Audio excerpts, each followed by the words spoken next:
رسول الکریم اما بعد فاعوذ باللہ من الشیطان الرجیم بسم اللہ الرحمن الرحیم۔ لاکھوں اور کروڑوں درود تو سلام نبی آخر الزماں حضرت محمد عربی صلی اللہ علیہ وآلہ وسلم کی شان پر، جو نسل انسانی کے لیے اور قیامت کی صبح تک تمام جہانوں کے لیے، تمام انسانوں کے لیے ایک رول ماڈل کی حیثیت رکھتے ہیں۔ نبی کی ویژن پر، نبی کے کردار پر، نبی کی اخلاقیات پر اور نبی کی اسٹریٹجی، نبی کا انداز فکر، انداز سخن، جو خالصتاً دین الحق کو غالب کرنے کے عنوان سے جاری جدوجہد، ان کی انتھک محنت، یہ ایسی ساری چیزیں ہیں جو نبی کے اعلیٰ و ارفع کردار کی ضمانت دیتی ہیں،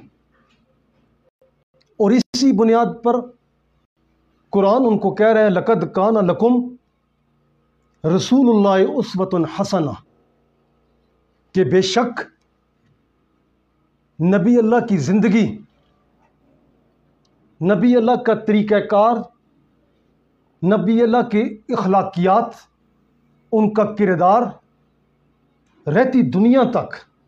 قیامت کی صبح تک ایک رول ماڈل ہے، جس کو اختیار کر کے ہم اپنی زندگی کو کامیابی کے ساتھ ہمکنار کر سکتے ہیں۔ آج بروز پیر 27/1/2025 بمقام خاکسار طریق قبیلیہ مرکز، بحکم قائد محترم میرے مرشد سائیں خاکسار طریق پاکستان نیٹ ورکنگ انجینئر عنایت اللہ خان زیغم المشرقی، عذرو قرآن فکر المشرقی کے تناظر میں خاکسار بلال حیدر آپ سے مخاطب ہے، کیونکہ ہمارے جو سیشنز جو عذرو قرآن فکر المشرقی کی تناظر میں خاکسار تحریک پاکستان کے جتنے بھی اس وقت یونٹس کام کر رہے ہیں، اس کے اندر الحمدللہ ہمارے عذرو قرآن فکر المشرقی کے انٹرپریٹرز ماشاءاللہ روز افزوں اس کے اندر بڑھوتری آ رہی ہے۔ پچھلے دنوں لاڑکانہ سے ہمارے ہونہار، ہمارے سالار نعمان صاحب انتہائی کمیٹڈ فکر المشرقی کے ساتھ کام گو ہیں، لیکن جب بھی بولتے ہیں مفید بولتے ہیں۔ اسی طرح اگلے دنوں انشاءاللہ ڈیرہ اسماعیل خان سے ہمارے انتہائی انٹلیکچول اور ہمارے ذمہ دار سالاران میں سے ان کا تعلق ہے، خاکسار اللہ دیتا ساجد صاحب، وہ بھی انشاءاللہ آن لائن آپ سے خطاب کریں گے۔ اور اسی طرح ہمارے ایبٹ آباد مرکز سے بھی ہمارے انتہائی مخلص، انتہائی سچے ہمارے دوست، ہماری زندگی اور موت کے خاکسار ساتھی طاہر باہر بھی انشاءاللہ وہ بھی فکر المشرقی پر عذرو قرآن آپ سے خطابت کا شرف انشاءاللہ حاصل کریں گے۔ ہماری جو عذرو قرآن فکر المشرقی کی تناظر میں جو ہماری نشستیں ہو رہی ہیں، ہم اسی فکر کو لے کر، اسی نظریے کو لے کر، اسی آئیڈیالوجی کو لے کر آگے چل رہے ہیں۔ اور میں اس وقت اپنے محبان وطن کو، اور جو مجھے سن رہے ہیں اور جو مجھے دیکھ رہے ہیں، اور اسپیشلی ان خاکساروں کو جن کا تعلق خاکسار طریق کی فکر، اس کے نظریے، اس کی آئیڈیالوجی کے ساتھ ان کا تعلق ہے. میں اس چیز کو ان کے ساتھ ان کو اویئر کرنا ضروری سمجھتا ہوں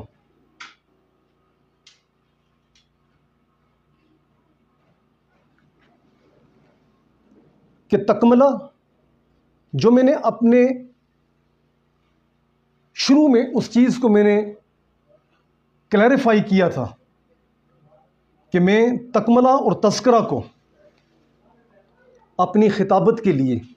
میں نے ان دو تصانیف کو چنا ہے. لیکن تکملہ کے حوالے سے میں آپ کو یہ بتانا ضروری سمجھتا ہوں کہ حضرت علامہ عنایت اللہ خان المشرقی رحمۃ اللہ علیہ نے تکملہ کو قلم بند کرنا کیوں ضروری سمجھا. سو دس از دی کویسچن. یہ ایک سوال ہے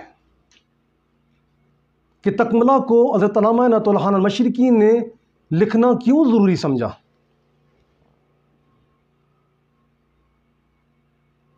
میں اس سوال کا جواب دے کر آگے میں مزید آگے نکلنے کے حوالے سے میں اس کو بھی کلیریفائی کروں گا کہ اس کال کوٹھنی میں ان جیل کی سلاخوں کے پیچھے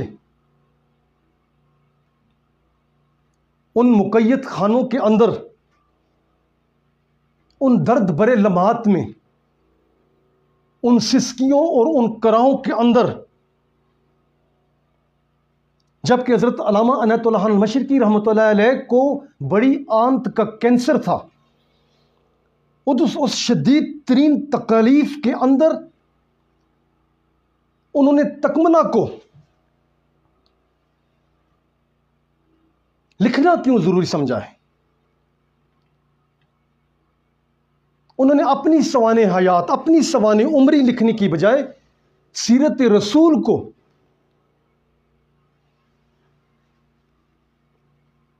تکملہ کے اندر لکھنا کیوں ضروری سمجھا. تکملہ کے مطالعے میں جو چیز مجھے محسوس ہوئی ہے، جو چیز میں نے ایکسٹریکٹ کی ہے وہاں سے، جو اپنے مطالعے میں جو چیز جس کو میں نے اینالائز کیا ہے، جس کی خوشبو میں نے محسوس کی ہے،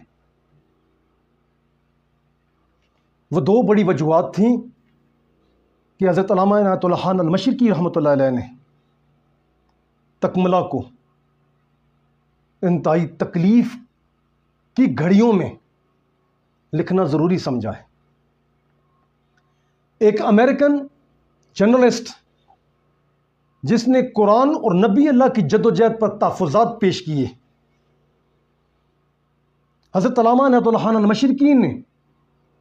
اس کے تحفظات کا جواب دینے کے لیے تکملہ کی صورت میں جو 1000 صفحات پر مشتمل ہے، جو 35 دنوں میں اس کال کوٹھنی کے اندر وہ کاغذ کے چھوٹے چھوٹے ٹکڑوں پر، ماچس کی ڈبیوں کے ان ٹکڑوں پر حضرت علامہ عنایت اللہ خان المشرقی نے نبی اللہ کی سیرت کو لکھا کہ نبی اللہ کی جدوجہد جو خالصتاً دین الحق کو غالب کرنے کے عنوان سے تھی، جو ایک جستجو تھی، جو ایک تحرک تھا، ایک کوشش تھی ایک نظام کو غالب کرنے کے لیے، نظام باطلہ کے خلاف، اور نبی اللہ کی اس جدوجہد کو قرآن کے آئینے میں رکھ کر اور قرآن کو نبی اللہ کی جدوجہد کے اندر اس چیز کو پرو کر نسل انسانی کے سامنے ایک پیغام اخیر رکھ چھوڑا ہے. وہ پیغام اخیر کیا تھا؟ وہ پیغام اخیر وہ قرآن کے عالم آرا قانون کو ایک نظام کی فریم میں حضرت علامہ عنایت اللہ خان المشرقی نے اس کو اس فریم کے اندر اس اللہ کے اس پیغام کو ایک نظام کی شکل میں نصب کیا ہے، اور نسل انسانی کے اندر ہر انسان کی تمام تر ان کی کوششوں کو، ان کی جستجوؤں کو، ان کی توانائیوں کو اور ان کے وسائل کو، اور ایک انسان کو دوسرے انسان کی غلامی سے نجات دلانے کے لیے اور ایک مضبوط اور مربوط ایک عالمگیر نظام کے قیام کے لیے، ایک عالمگیر پروگرام کے تحرک کے لیے، ایک عالمگیر غلبے کے حصول کے لیے ان کی تمام تر وسائل کو اور ان کی تمام تر توانائیوں کو اس کے اندر جھونک دینا، اپنے مال و جان بلکہ اپنے فرزند و زن کے ساتھ، تاکہ اس نسل انسانی کے اندر بغیر کسی رنگ و نسل و مذہب و ملت کے ایک ایسا جامع، ایسا کمپریہنسو ریولوشن کو برپا کرنا مقصد تھا جس کے اندر تمام تر انسانیت کی بقا کا عنصر موجود ہو۔ تکملہ کو لکھنے کا مقصد یہ تھا، اور اس کی دوسری بڑی وجہ نبی علیہ الصلوۃ والسلام کے مبعوث ہونے کی غرض و غایت کو ایک جامع انداز کے ساتھ پیش کرنا مقصود تھا، کہ جس طرح آج مسلمان قوم جس طرح ایک نظری اور اعتقادی اور تہمات کی شکل میں اس خلفشار میں پڑھ کر جس طرح اس گہرے کنویں کے اندر گر چکی ہے، جو پچھلے کئی سو سالوں سے اس نہ نظر آنے والی اس غلامی کی زنجیروں میں جس طرح جکڑی جا چکی ہے، اس شیطانی جال کے اندر جس طرح، اس سٹینک ویب کے اندر جس طرح وہ پھنس چکے ہیں یہ مسلمان قوم، نبی کی جدوجہد کو، نبی کی اس عسکری زندگی کو، نبی کی سیرت کو نہ سمجھ کر، قرآن کے اترنے کے ماحول کو نہ سمجھ کر جس طرح وہ آج گرفتار ہو چکی ہے، اس کو ایکسپوز کرنا مقصد تھا کہ نبی اللہ کی جدوجہد جو دین الحق کو غالب کرنے کے عنوان سے تھی، جو نظام باطلہ کے خلاف نظام عالم کو کھڑا کرنے کے لیے تھی، اور قرآن جو اللہ کا پیغام اخیر ہے، ان دونوں کی سچائیوں کو یقین اور ایمان کی بنیاد پر صادقیت کے مقام پر فائز المرام کرنا، صادقیت کی بنیاد پر اعلیٰ و عرفہ مقام پر پہنچا دینا ہر مسلمان کا فرض اولین اور آخرین ہے۔ بالکل اسی طرح کہ جس طرح کچھ عرصہ قبل جب انسان نے ریل کو ایجاد کیا، جب اس نے ٹیلی فون کو جب ایجاد کیا، تو ان لوگوں نے کہا کہ یہ کون سا شیطانی چرخہ تم نے پیدا کر دیا ہے، تم نے تخلیق کر دیا ہے، اس کی افادیت کیا ہو سکتی ہے، اس کی اہمیت کیا ہو سکتی ہے۔ پھر انہی لوگوں نے وقت کے گزرنے کے ساتھ ساتھ اسی ریل پر سفر بھی کیا، اس کی سچائی کو دل و جان سے تسلیم بھی کیا، اس کی افادیت کو، اس کی اہمیت کو دل و جان سے تسلیم کیا۔ وہ ہزاروں اور لاکھوں میل دور اپنے بھائیوں، اپنے رشتہ داروں کے ساتھ اپنے اس پیغام کو پہنچایا بھی اور اس پیغام کو سنا بھی، اور اس کی سچائی کو پھر دل و جان کے ساتھ تسلیم بھی کیا، اس کی اہمیت کو، اس کی افادیت کو، اور اس کے سامنے سر تسلیم خم بھی ہوئے اس کی سچائی کے سامنے۔ بالکل اسی طرح مشرقی کہتا ہے کہ بالکل اسی طرح نبی اللہ کی جدوجہد کو، جو خالصتاً ایک نظام کو غالب کرنے کی جدوجہد تھی، ایک نظام کو غالب کرنے کی جدوجہد تھی، اور قرآن کے اترنے کا مقصد و مفہوم بھی یہی تھا کہ ایسے دردمند لوگ پیدا کر دیے جائیں جو مضبوط ترین کریکٹرسٹکس کے مالک ہوں، جو کردار اور اخلاق میں اپنا ثانی نہ رکھتے ہوں، جو اپنے مالوں اور اپنی جانوں کے ساتھ حتیٰ کہ فرزند و زن کے ساتھ بھی اس کے دین کو غالب کرنے کے لیے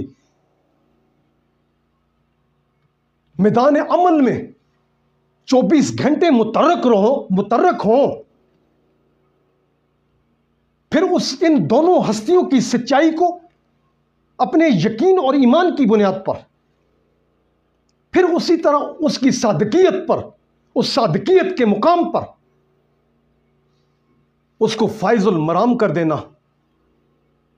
یہ حضرت علامہ عنایت اللہ خان مشرقی کی تکملہ لکھنے کی غرض و غایت تھی۔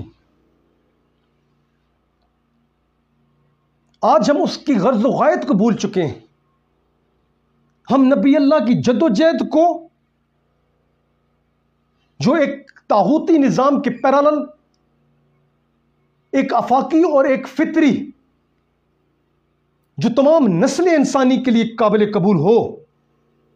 ایسے نظام کی اجرا کی ایک کوشش، ایک تحرک، ایک تحریک تھی نبی کی۔ آج ہم ان ساری چیزوں سے، اس ساری جد و جہد سے آج ہم غافل ہو چکے ہیں۔ ہم بحیثیت خاکسار اپنے اصولی موقف پر اپنی مضبوط سٹینڈنگ کے ساتھ کھڑے ہیں کہ خاکسار تحریک نہ تو کوئی پارٹی ہے اور نہ ہی کوئی فرقہ ہے، بلکہ یہ تو 1400 سال پہلے کے نبوی اسلام کو پھر سے غالب کرنے کی ایک جد و جہد ہے، ایک تحریک ہے، ایک موومنٹ ہے، ایک کوشش ہے۔ اور اسی بنیاد پر آج ہم اس پارٹی بازی اور اس تفرقہ بازی اور اس پارٹیسنزم اور اس ڈسکریمنیشن جو تفریق کی بنیاد پر ہے، ہر فورم پر اور ہر میدان میں پوری قوت کے ساتھ، پورے ایمان اور یقین کے ساتھ کنڈیم کرتے ہیں۔ اور نبی اللہ کی جد و جہد کے ساتھ، جس طرح اس وقت میرے نبی نے جد و جہد کی تھی ان مکے کی گلیوں میں، ہم اس نبی کی جد و جہد کو لے کر، جس طرح مکے کی گلیوں میں انتھک محنت، جان کام محنت،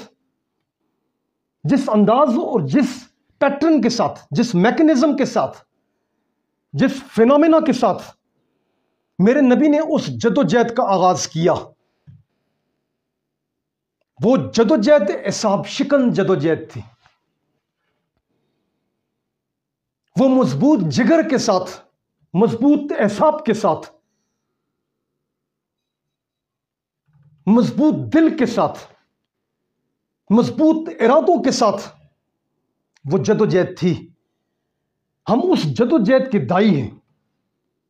ہم اس نبی اللہ کی اس جد و جہد کے فالوورز ہیں۔ میرے نبی نے اس جد و جہد کو اس وقت شروع کیا جب عرب کے اندر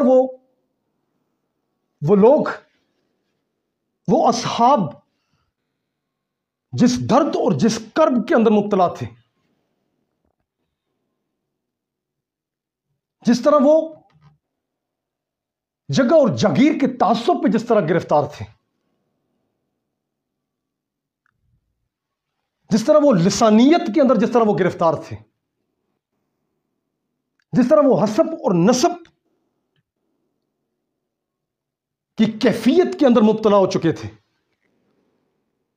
چھوٹی چھوٹی باتوں پر جس طرح انہوں نے ان لڑائی جھگڑوں کو اس طرح تقویت دی، اس طرح طوالت بخشی کہ 50 سال اور 60 سال ان جنگوں میں انہوں نے اپنی تمام تر توانائیوں کو خرچ کر ڈالا۔ اور اسی انتشار اور افتراق کی بنیاد پر، انہی تفرقوں کی بنیاد پر، ان بے بنیاد کانفلکٹس کی بنیاد پر جو انہوں نے اپنی انا کی تسکین کے لیے انہوں نے وہ جھگڑے کھڑے کیے، جس طرح انہوں نے ان جنگوں کو طوالت بخشی، اور اسی انتشار اور افتراق کی بنیاد پر جس طرح وہ کمزور در کمزور ہوتے چلے گئے، اور اسی انتشار اور افتراق کی بنیاد پر وہ بھوک، ننگ، افلاس، تنگ دستی اور جس طرح بیماریوں نے ان کے اندر ڈیرے جما لیے اور وہ کمزوری کی انتہا تک پہنچ چکے تھے، پھر انہی لوگوں میں سے ایک طبقہ جس کی سوچ سودی نظام کے ساتھ جڑی ہوئی تھی،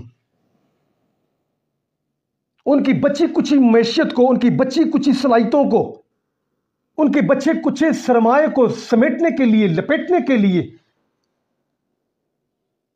ان کے گھروں پر قبضے کرنے کے لیے، ان کی جگہ اور جائیدادوں پر قبضہ کرنے کے لیے، ان کی عورتوں کو اپنی تحویل میں لینے کے لیے اس سودی نظام سے جڑے ہوئے اس طبقے نے ان کے اندر اپنے سرمایہ کو پھینک دیا۔ اس سرمایہ کی بدولت وہ مزید اس نہ نظر آنے والی اس غلامی کے اندر،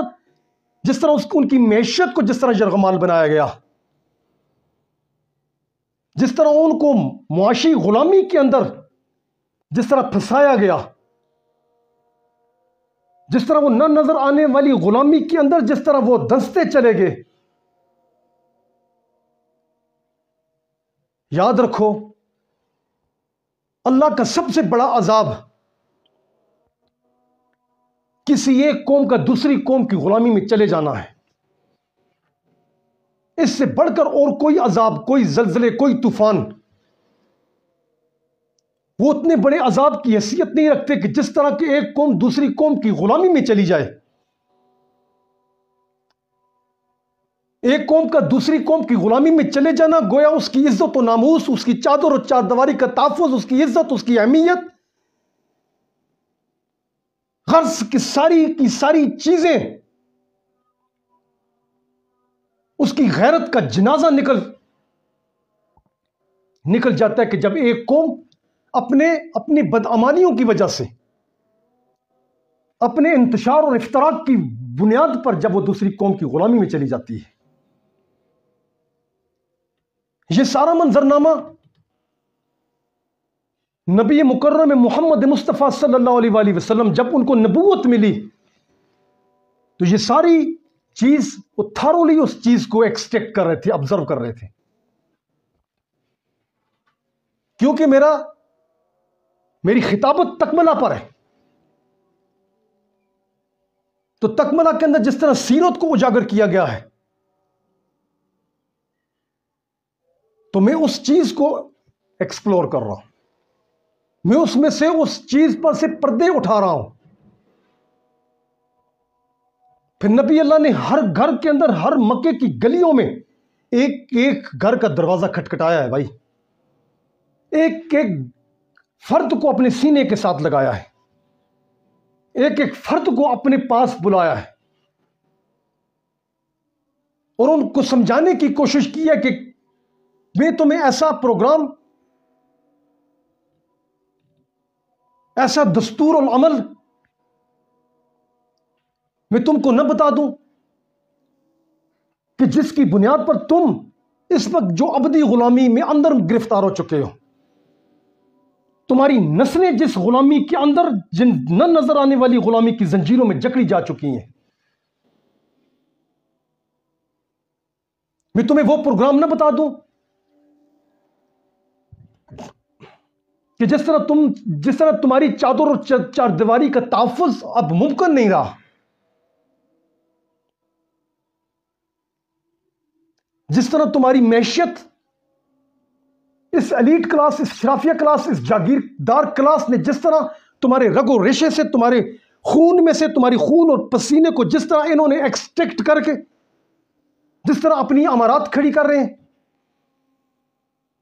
جس طرح وہ پیسہ تمہارے رگ و ریشے اور تمہارے خون سے نکال کر جس طرح پیسے کو مرتکز کیا جا رہا ہے، اور تمہارے اسی پیسے کے ساتھ، تمہاری اس توانائیوں کے ساتھ، تمہاری اس رگ و ریشے سے نکلنے والی اس خون کی ان کمائیوں سے جس طرح یہ شراب اور کباب کی محفلیں جس طرح یہ سجا رہے ہیں، یہ طاؤس اور رباب کی محفلیں جس طرح سجا رہے ہیں، یہ ناچ گانے کی محفلوں میں جس طرح تمہارے پیسوں کو اڑایا جا رہا ہے، یہ منظر تو اس وقت بھی اسی طرح تھا، یہ درد اور کرب کی کیفیت یہ تو اس وقت بھی اس طرح تھی، جس طرح آج تم نہ نظر آنے والی غلامی کی زنجیروں میں جس طرح جکڑے جا چکے ہو، جس طرح تم سودی نظام کے اندر جکڑے جا چکے ہو، تمہارے پاس اب کوئی رائے فرار باقی بچی ہی نہیں ہے، جس طرح تم ظلم اور جبر کے جن ٹیکسز کے اندر گرفتار ہو چکے ہو، آج تمہارے پاس اتنے پیسے بھی، تمہارے پاس آج متوسط طبقے کے پاس اتنا پیسہ بھی نہیں کہ وہ اپنی عزت و آبرو کے ساتھ اپنی بیٹی کے ہاتھ پیلے کر سکے، وہ اپنے بچوں کو صحیح معنوں میں اس کی منشاؤں کے مطابق اس کو صحیح تعلیم دلوا سکے۔ آج تم بھی اسی طرح اسی نہ نظر آنے والی غلامی میں آج تم بھی گرفتار ہو چکے ہو، جس طرح تمہیں ڈکٹیشن دی جا رہی ہے، جس طرح تمہارے باپ قرضے کی دلدل میں پھنس چکا ہے، جس طرح تمہارا ایک ایک بال جس طرح قرضے کی دلدل میں جکڑا جا چکا ہے، اور تم ایک ایک فرد اور ایک ایک بچہ ہو جائے ماں کے پیٹ میں ہی کیوں نہ ہو، وہ بھی 3-3 4-4 لاکھ روپے کا مقروض پیدا ہو رہا ہے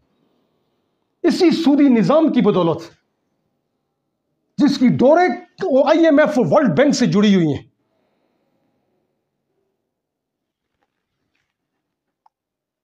بالکل اسی طرح اس وقت بھی یہی منظر تھا، جس درد اور کرب میں آج تم جس طرح مبتلا ہو چکے ہو، اسی درد اور کرب میں وہ لوگ بھی مبتلا ہو چکے تھے جن کو نبی نے اپنے سینے کے ساتھ لگایا ہے کہ آؤ بھائی میں تمہیں ایک پروگرام بتاتا ہوں، میں تمہیں وہ طریقہ بتاتا ہوں کہ تم اس نہ نظر آنے والی غلامی میں جس طرح تم اپنے گلے تک تم زمین کی گہرائیوں میں دھنس چکے ہو، میں تمہیں نکال سکتا ہوں۔ وہ میرے نبی کے ساتھ وہ بیٹھے ہوئے وہ اصحاب، وہ میرے نبی کی گفتگو کو بڑے غور سے سن رہے تھے۔ پھر انہوں نے پوچھا، میرے نبی سے پوچھا کہ ہاؤ از اٹ پاسبل یا رسول اللہ، ہم اس غلامی سے، اس پریشانی سے، اس درد اور اس کرب کی اس کیفیت سے کس طرح نکل سکتے ہیں یا رسول اللہ؟ وہ کون سا پیٹرن ہے، وہ کون سا میکنزم ہے، وہ کون سا طریقہ کار ہے آپ کے پاس کہ ہم اس جہنم سے کس طرح نکل سکتے ہیں؟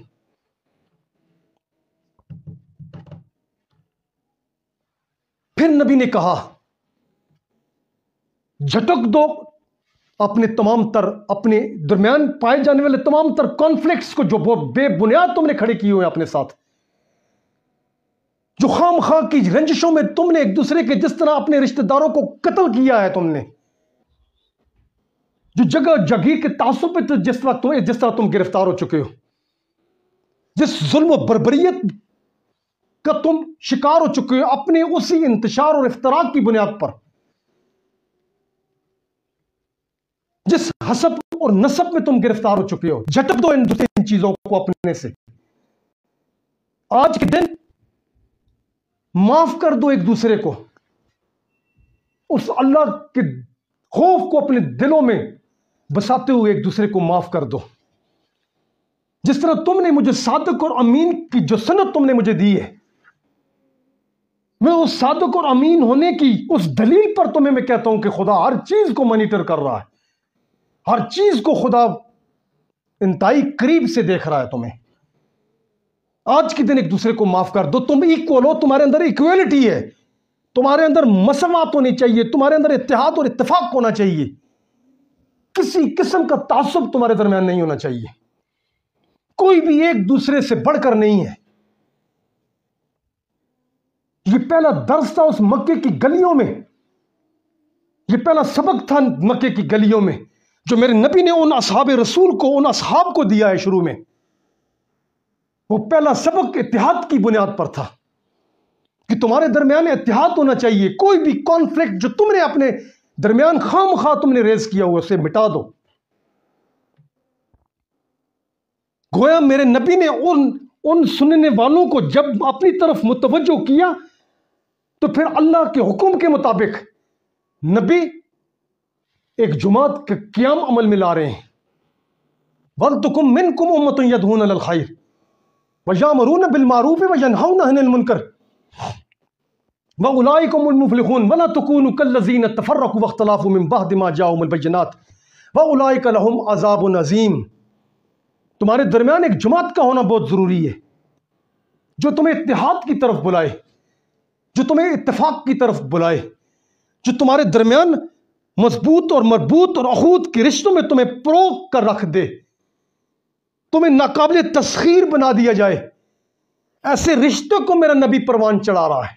ناقابل تسخیر رشتوں کو پروان چڑھا رہا ہے میرا نبی۔ وہ پہلا درس جو ان مکے کی گلیوں میں میرے نبی نے دیا تھا وہ اتحاد کا درس تھا۔ پھر تم کس طرح کہہ سکتے ہو کہ میں سنی ہوں؟ پھر تم کس بنیاد پر، کس سند کی بنیاد پر تم کہہ سکتے ہو کہ میں شیعہ ہوں؟ میں حنفی ہوں، میں مالکی ہوں، میں شافعی ہوں، میں اہل حدیث ہوں، میں اہل قرآن ہوں۔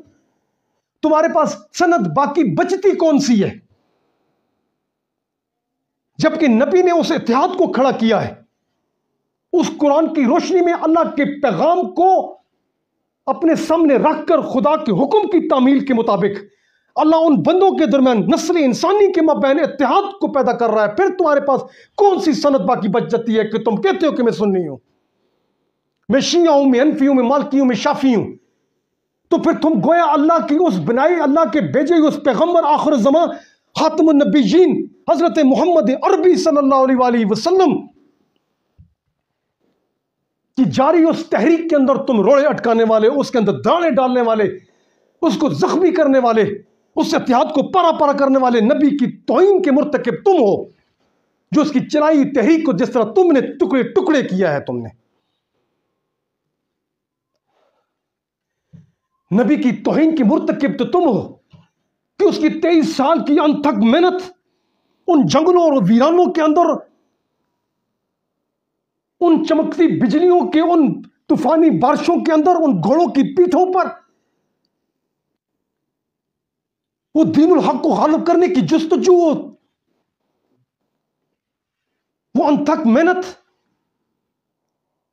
اس کا شرازہ بکھیرنے والے تو تم ہو مسلمانوں، نبی کی توہین کرنے والے تو تم ہو۔ جتنے بھی انبیاء علیہ الصلوۃ والسلام مبعوث ہوئے، ان کی غرض و غایت تو صرف ایک ہی تھی، وہ کسی کو یہودی اور کسی کو نصرانی بنانے کے لیے نہیں آئے، نہ ہی کسی کو راہبی بنانے کے لیے آئے تھے۔ وہ مسلم اور مطیع خود بھی تھے، اور اس نسل انسانی کے تمام تر کانفلکٹس کو ختم کر کے ان کو ایک وحدت امت کے اندر پرو کر ایک عظیم مقصد کے حصول کے لیے ان کو اکٹھا کرنا ان انبیاء کے پیش نظر تھا، بشمول آخری نبی کے۔ لیکن تم نے اس اتحاد کو پارا پارا کیا ہے۔ آج اسی انتشار اور افتراق کی بنیاد پر آج شام لہو لہان ہے۔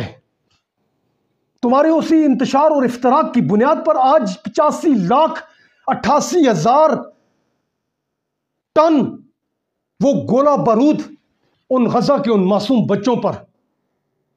ان کی سرزمین کو بمبنگ کارپٹ پہ تبدیل کرنے کے اندر وہ تمہاری ذاتی غرض و غایت موجود تھی، جس کی بنیاد پر تم نے تفرقے پیدا کیے، تم نے انتشار اور افتراق کو پیدا کیا ہے۔ ان کے قتل ہونے میں، ان کی تباہی و بربادی میں سب سے بڑا حصہ تمہارا مسلمانوں تمہارا ہے۔ تمہارے انتشار اور افتراق کی بنیاد پر انہوں نے اپنے بوٹوں کے تلے، اپنے ان جوتوں کے نیچے انہوں نے افغانستان کی سرزمین کو بھی روند کر رکھ دیا تھا۔ تمہارے انتشار اور افتراق کی وجہ سے آج شام لہو لہان ہے۔ تمہارے انتشار اور افتراق کی بنیاد پر جس طرح انہوں نے عراق کو تہ و تیغ کیا، جس طرح ایریٹریا کے مسلمانوں کو، جس طرح آج وہ تھریٹس ایران کو دے رہے ہیں، تمہارے انتشار اور افتراق کی بنیاد پر، تمہارے انتشار اور افتراق کی بنیاد پر آج جس طرح سعودیہ کو جس طرح ڈکٹیشن دی جا رہی ہے، جس طرح سعودیہ کے ولی عہد نے خیر سگالی کا جو فون ان کے صدر کو کیا، اور خیر سگالی کے پروگرام کے طور پر اس نے یہ اندیہ دیا کہ میں $600 ارب کی سرمایہ کاری امریکہ کے اندر کرنے والا ہوں۔ لیکن اس نے کہا کہ $600 ارب کی سرمایہ کاری نہیں، بلکہ تم $1 کروڑ کی سرمایہ کاری تمہارے ذمہ ہے،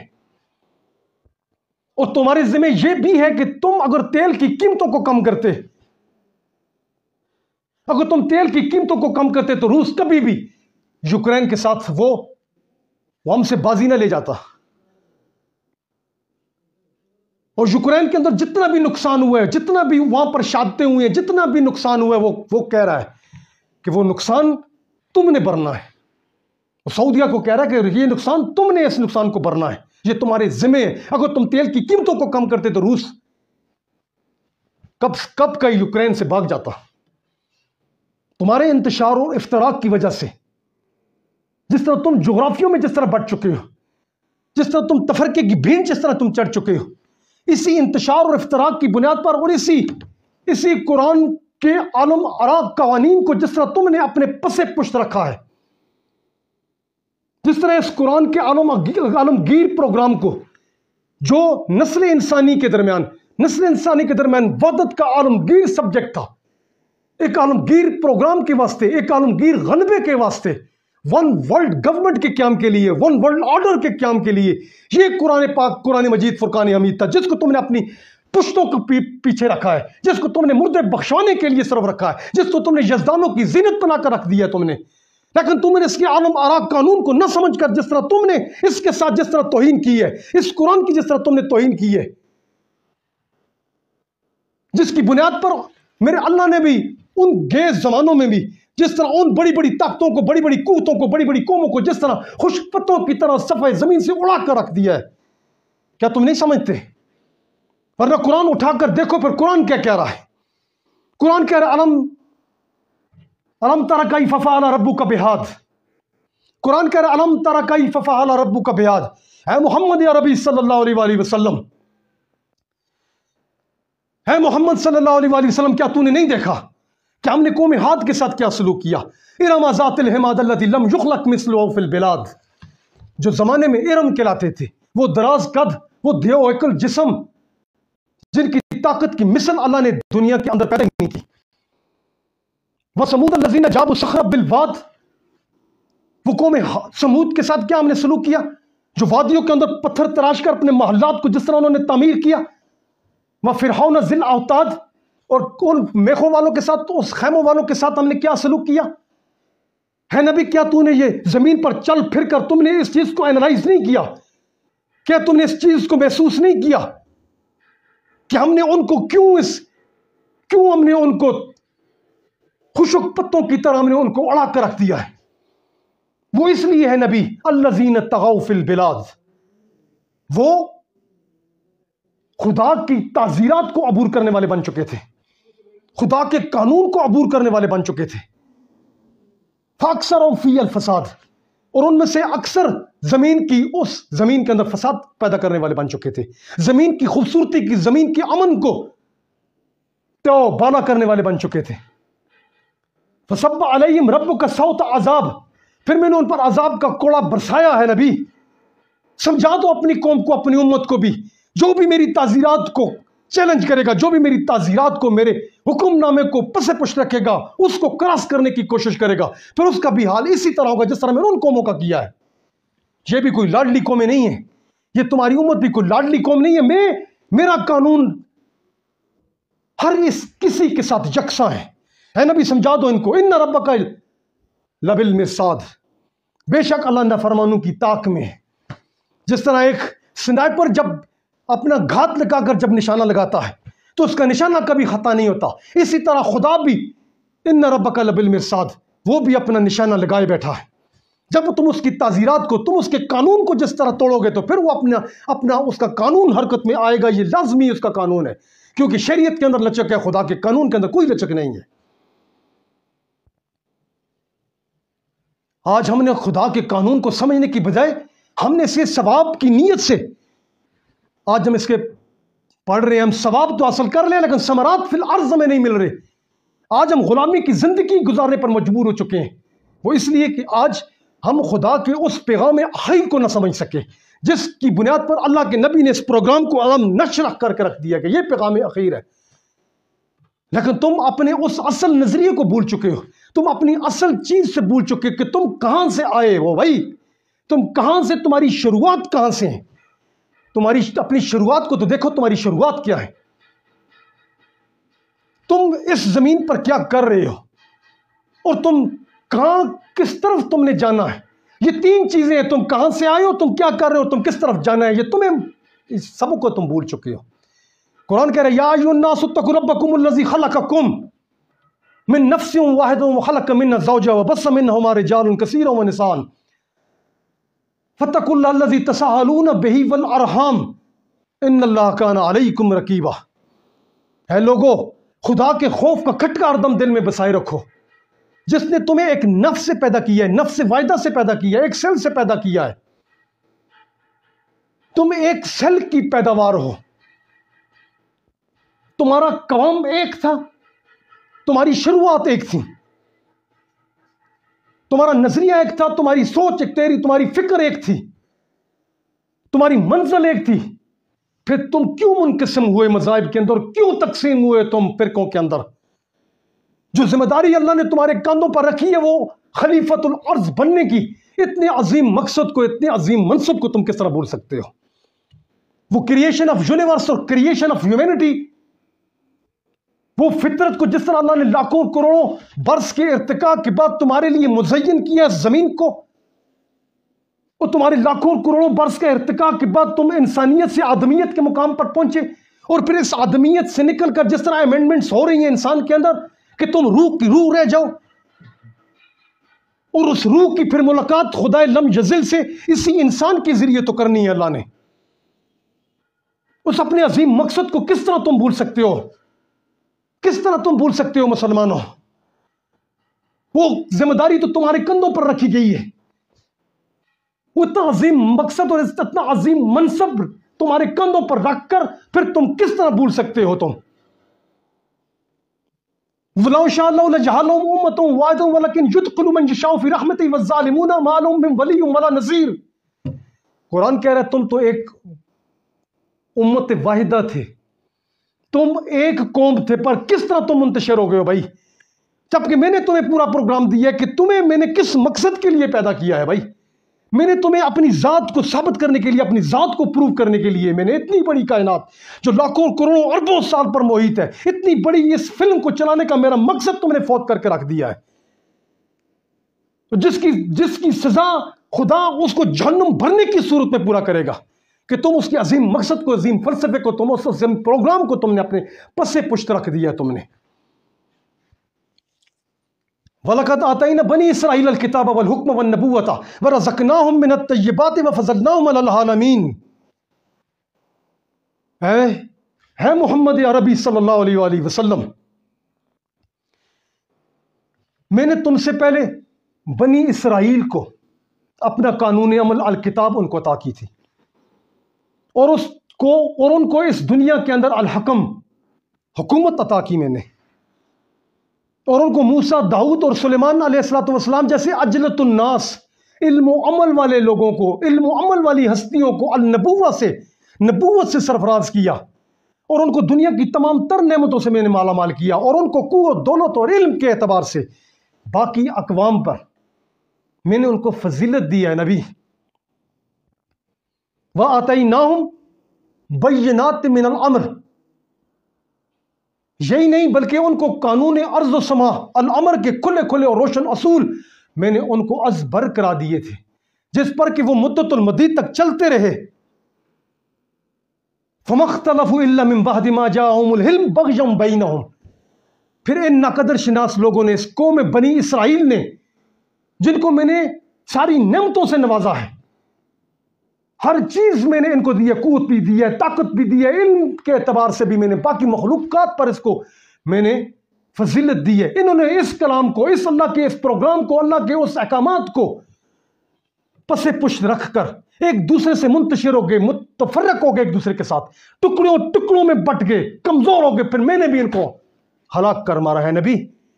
میں نے ان کو تباہی و بربادی کے اس گڑھے میں پھینک دیا کہ اب اس کو ان کے لیے ہدایت کسی صورت میں بھی نہیں آ سکتی۔ جنہوں نے میرے بھیجے ہوئے پیغمبروں کو قتل کرنے سے بھی وہ باز نہ آئے، جس طرح میرے بھیجے ہوئے اس قانون کے اندر جس طرح انہوں نے امینڈمنٹ پیدا کی ہیں، ان کے اندر ترامیم پیدا کی ہیں، اس کو اپنے نظریے اپنی فکر کے ساتھ اس کو ڈائیورٹ کرنے کی کوشش کی ہے، میں اس بنیاد پر ان کو تباہی و بربادی کے گڑھے میں نے پھینک دیا، اور قیامت کی صبح تک وہ اس پہ سے پھر اوپر اومنڈ کر نہیں آ سکتے ہیں۔ نبی ان ربک یقضی بینہم یوم القیامت فیما کانوا فیہ یختلفون، بے شک تیرا پروردگار روز قیامت ان کے اس اختلاف، اس انتشار، اس تفریق کے بارے میں ضرور باز پرس کرے گا جو انہوں نے اپنے مابین خواہ مخواہ کی بنیاد پر گھڑے۔ اصل چیز کی طرف میں تمہیں گامزن کرنا چاہتا ہوں، اس آیات کا پڑھنے کا میرا اصل مقصد یہ تھا کہ اللہ انہی آیات کے اندر اللہ کہہ رہا ہے ثم جعلناک علی شریعۃ من الامر، اے نبی ثم جعلناک علی شریعۃ من الامر، ہے نبی محمد عربی صلی اللہ علیہ وآلہ وسلم، میں نے اس عمدہ کام کے لیے تمہیں چنا ہے، تمہارے ساتھیوں کو میں نے چنا ہے، جس امت پر میں نے تمہیں مبعوث کیا اس امت کو میں نے چنا ہے نبی، اس عمدہ کام کے لیے۔ کس عمدہ کام کے لیے بھائی؟ جس عمدہ کام پر وہ قوم بنی اسرائیل فائز المرام تھی، جس طرح انہیں استخلاف فی الارض دیا گیا تھا، جس طرح انہیں متمکن فی الارض دیا گیا تھا، جس طرح انہیں ثمرات فی الارض سے نوازا گیا تھا، اب وہ ساری چیزیں تمہیں میں دینا چاہتا ہوں اے نبی، ثم جعلناک علی شریعۃ من الامر، اس عمدہ کام کے لیے میں نے تمہیں چنا ہے۔ وہ عمدہ کام کیا تھا؟ هو الذی ارسل رسولہ بالہدی ودین الحق لیظہرہ علی الدین کلہ ولو کرہ المشرکون، اے نبی تم اور تمہاری جماعت اس دین کو بقیہ دیان پر غالب کر دو، اے نبی کافروں کو برائی کو نہ لگے۔ وہ عمدہ کام یہ تھا کہ میرے نظام کو، میری تعزیرات کو، میرے پروگرام کو اے نبی روئے زمین کے تختے پر غالب کر دو، کافروں کو برائی کیوں نہ لگے۔ وہ عمدہ کام یہ تھا، فتبعھا ولا تتبع اہواء الذین لا یعلمون، اور اسی رستے پر چلتے رہنا ہے نبی، اسی رستے پر چلتے رہنا، اسی رستے پر چلتے رہنا جس کی نشاندہی تمہیں میں نے کر دی ہے، اور نادانوں کی خواہشات کا ساتھ نہ دینا۔ وہ نادان کون لوگ ہیں؟ جو وہ نادان اس وقت بھی تھے جو نظام باطلہ کے خلاف ان کے حمایت یافتہ تھے، ان کے حواریین میں سے تھے۔ اے نبی ان لوگوں سے جو میرے نظام کے ساتھ ٹکرا رہے ہیں، جو میرے نظام کے ساتھ مخالفت کر رہے ہیں، ان کے ساتھ کوئی پیچ اپ نہ کرنا میرے نبی، ان کے نظاموں کے ساتھ پیچ اپ نہ کرنا، ان نادانوں کی خواہشات کا احترام نہ کرنا میرے نبی۔ انہم لن یغنوا عنک من اللہ شیئا، اور اللہ کے بالمقابل یہ تمہارا کچھ بھی بگاڑ نہ سکیں گے۔ اگر تم نے اور تمہارے ساتھیوں نے اور تمہاری امت نے اگر میرے دین کو غالب کرنے کے لیے، میرے نظام کو غالب کرنے کے لیے اگر تندیس کے ساتھ، استقامت کے ساتھ اگر جستجو جاری رکھی ان گلی محلوں کے اندر، تو میرا وعدہ ہے تم سے، یہ میرے مقابلے میں تمہارا کچھ بھی بگاڑ نہ سکیں گے۔ وَإِنَّ الظَّالِمِينَ بَعْضُهُمْ أَوْلِيَاءُ بَعْضٍ، اور یقین جانو اے نبی، بے شک ظالموں کے دوست ظالم ہی ہوا کرتے ہیں۔ جس طرح آج وہ نظام جو ہمارے اوپر مسلط کیا گیا، وہ مغربی طرز جمہوریت، اس جمہوریت کی آڑ میں 70 سال سے جس طرح ہم در بدر اور خانہ بسر ہو چکے ہیں، اس نظام کے تلے جس طرح ہم سختی کے ساتھ، بے-دردی کے ساتھ ایکسپلائٹ ہو چکے ہیں، اور وہ بھی ظالم اور ان کے نظاموں کے یہاں پر سہولتکار بھی ظالم، جو اسمبلی اور پارلیمنٹ میں بیٹھ کر وہ ہمارے لیے فیصلے صادر کرتے ہیں۔ ظالموں کے دوست ظالم ہی ہو کرتے ہیں، وہ بھی ظالم جنہوں نے ہمارے اوپر یہ نظام مسلط کیا ہے، اور وہاں ان کے سہولتکار بھی ظالم جو اس نظام کی حمایت کر رہے ہیں۔ واللہ ولی المتقین، جن کے دلوں میں خدا کا خوف ہو ہے نبی، جن کے دلوں میں خدا کا خوف ہو، وہی خدا کے مددگار ہوا کرتے ہیں۔ خدا انہی کا مددگار ہوا کرتا ہے جن کے دلوں میں خدا کا خوف ہو۔ اور یہ انقلاب، یہ ریولوشن، یہ ساری چیزیں، یہ انتشار اور افتراق کی سیاست جو آج ہمارے سروں پر مسلط ہے، جس کی وجہ سے آج تقسیم در تقسیم ہو کر آج ہم در بدر اور خانہ بسر ہو چکے ہیں، ہم اس نظام کو، اس باطل نظام کو کنڈیم کرتے ہیں، اور ہم اس اللہ کی بنائی ہوئی اس تحریک کو، اللہ کے اس نبی کی چلائی ہوئی تحریک، ہم اس کے حمایت یافتہ ہیں، اس کے علم بردار ہیں۔ اور وہ اسی طرح ممکن ہو سکتی ہے کہ تم ان گلی محلوں کے اندر اس جد و جہد کو جاری و ساری رکھو، اس گلی محلوں کے اندر اپنی قوت کو پیدا کرو تاکہ اس نظام باطلہ کے خلاف نظام عالم کو کھڑا کرنے کے لیے نبی کی سنت کو جو حقیقی معنوں میں اس دین کو غالب کرنے کے لیے تھی جس کے بارے میں تم سے باز پرس ہوگی، یاد رکھو یہ باز پرس تم سے ہوگی، اس نظام کو اٹھانے کے لیے، اس جدوجہد کو پھر سے زندہ و جاوندہ و تابندہ کرنے کے لیے، جاویداں کرنے کے لیے اپنے اندر حرکت و عمل پیدا کرو، اور اس تفرقہ بازی سے اور اس انتشار اور افتراق سے قطعی طور پر دور ہو جاؤ۔ اگر تم نہ دور ہوئے تو پھر تمہاری ہلاکت بھی یقینی ہے۔ وما علینا الا البلاغ المبین۔